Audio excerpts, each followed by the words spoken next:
So slide number 14 is where we finished off with yesterday. And the idea of seafloor spreading is kind of our first new idea, really, of this unit so far, pretty much. So we said that at a divergent boundary, show me with your hands if you remember what divergent would look like. What's it look like? What are the plates gonna do? Good, I see people going like this, that's fantastic. They're dividing apart. We're gonna get to all the types of plate boundaries here later on in the unit, but you kind of have to include a little bit for the seafloor spreading to make sense. So we're getting ahead of ourselves. But the seafloor is going to spread because at divergent boundaries, they divide. And then what's underneath there that can come up and fill that opening? What's under there?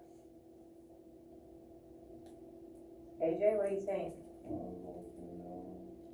So not necessarily a volcano, but the magma, right, from the asthenosphere. But it kind of works the same way, it's just not violent, just kind of squishes its way up, right? It has a release, like there's, if you get a crack and there's stuff under there pushing, well then it's gonna just pop right up. And that's what happens, that magma shoots up, or pushes its way up, and then when it gets to that cold ocean water, that hot magma is gonna get cold, and it gets hard, and it turns into new ocean crust. So your newest crust is gonna be here, and then it's going to start to spread because these plates are dividing. And so then, as you can see in this picture, right, you have the crust here, oceanic crust, that was created from the magma, but then it spreads, and then new magma comes up and makes new crust, and then it spreads, and then you get new crust in the middle that forms as that magma pushes up and cools again. So this crust is now all the way out here. This crust is now the middle crust, and you have brand new in the middle again. So the oldest is always going to be on the far edge of your ridge, and then your youngest is always going to be right along the very center, right? And that's where we left off yesterday.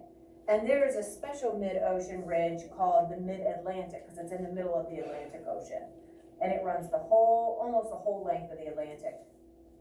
So a giant underground mountain range is basically what it is. All right, and so the young crust is located at the center on either side of the ridge. And so you can see the plates are pulling apart, magma comes up. And so really, if you think about this logically, it does make sense. Things are being pulled apart, and there's magma there, it can come up and fill it. And then it gets cold because there's not, the bottom of the ocean is very cold because it's not getting any of the heat energy from the sun. It can't penetrate that deep. And so you're getting this new crust that's always forming. And then the older crust keeps getting shoved on either side of the ridge. Old, young.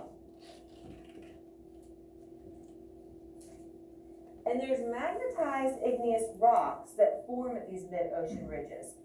Igneous rocks are the type of rocks that are formed from volcanic activity, right? Because volcanic activity involves magma.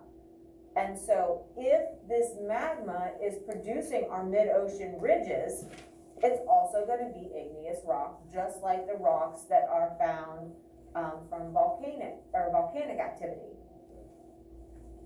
So I don't want you to get confused. This is not a volcano, but there are some similarities, right? So we have continental drift, we have convection currents, we have seafloor spreading. Our fourth and final piece of evidence to support plate tectonics is something called magnetic clues or paleomagnetism. Let's stick with magnetic clues.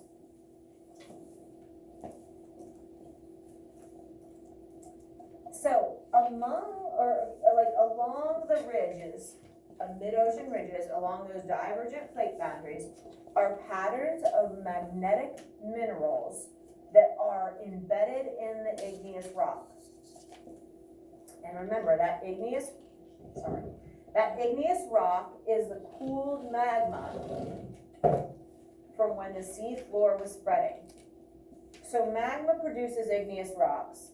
And so when that magma comes up, and cools. Now you have igneous rock. And within that are little minerals that are magnetic. And they are going to run parallel on either side of the ridge. So if you look here, you see, a certain type of igneous rock, and then the white is showing different. But look how it's like a mirror image. The skinny little white, medium black, big white, medium black, bigger white, medium black, skinny white, medium black. It's a mirror image, right? You could cut this in half and fold it, and it'd be identical. Because that's exactly, it's coming up to the middle, and then it's getting equally pushed farther and farther from the ridge. All right? Now, you see it says positive and it says negative. Positive for the black, negative for the white. And you're like, well, how in the world is that happening? Well, all we really need to know, we'll watch this video here in a minute that kind of explains it a little bit better. But do you guys remember back when we were doing non-contact forces and we watched the video where they were flipping the polarity, where they were changing the domains, like causing them to like flip the other direction? And they had that little microphone, and when they would flip it, you'd hear that, like that switching of and we use those arrows, so the head of the arrow would switch, and then the tail of the arrow would go the other way. That's kind of like what happened as the Earth itself changed its polarity, because there have been times throughout history where Earth's polarity changed. So it's like a giant flipping of the positive versus negative end of a magnet. And it's kind of hard to imagine that could happen. And hopefully the video will kind of explain that a little bit better. But in my mind, that's what I picture. That one video where they had all the domains lined up one way, and then they flipped them, and you heard that, and they all flipped and realigned the opposite way. So here's what happens. There's a study of this called paleomagnetism, and that's the record of Earth's magnetic field throughout time. It's recorded in our rocks, it's recorded in sediment, it's recorded in archaeological records or materials. And so they can kind of piece together a timeline of when the polarity was positive and when it was negative, based on ages of rocks and minerals that they have established. And certain minerals in the rocks lock in the direction of the magnetic field from when they formed. Because let's think about it, they formed from magma, and so magma's soft. So that lets them all align a certain direction. So maybe they're all pointing north, and then they cool and harden, and they're locked in. They can't change their direction then. So they're already locked in.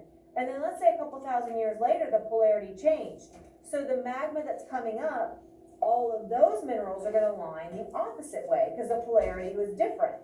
And so then they get locked in at that direction. And then a couple thousand years later, the polarity switches again. And so any magma that's coming up at that point is going to flip and go the other way. And so it keeps record of that. You can see that in different ages of rocks and minerals. And so they're able to line up different land masses based on polarity, because if it's mirror image, if you have like this exact length of positive alignment and then the exact time length of negative alignment, and you find a matching pattern somewhere else in the world, chances are that those sections of the ocean crust got put down in the same place at the same time, and then later they got moved, right? Because it's a very unique kind of pattern that forms, and we'll look at that with some diagrams. So if you see this pattern, maybe in Africa, well, let's do this, Africa, and then this pattern in South America, and they're separated by this ocean now, but they're identical. They're exact mirror opposites or images of each other. This is very specific. You might not find this exact pattern anywhere else in the world where you have this long of a duration for the negative, and this long for positive, and then this for negative, and then this for positive, right? Because the longer you have the polarity, the longer the time period was. So this is a really long amount of time. This is a short amount of time because a lot of crust got created, a little crust got created. All I really need you to understand with this is that magnetic clues match up just kind of like how fossils matched up and just like how rock types matched up in other locations, they use these mineral kind of diagrams, these timelines almost, of what the alignment was, whether it was positive or negative, and those matched up, even though they are now separated maybe by an ocean. Okay, and so these all look very different. So here's an example. The orientation of magnetic minerals along the eastern coast of South America closely match the minerals along the western coast of Africa. There's also rocks in Alaska that have magnetic minerals oriented so that they had to have gotten laid down at or near the equator. So it matches what we know would happen at the equator. And so the fact that they are now 70 degrees north latitude suggests, so like way up north, right? Because the equator is 0 latitude. This suggests that the plates had to have at one time been down here and they have shifted that far north.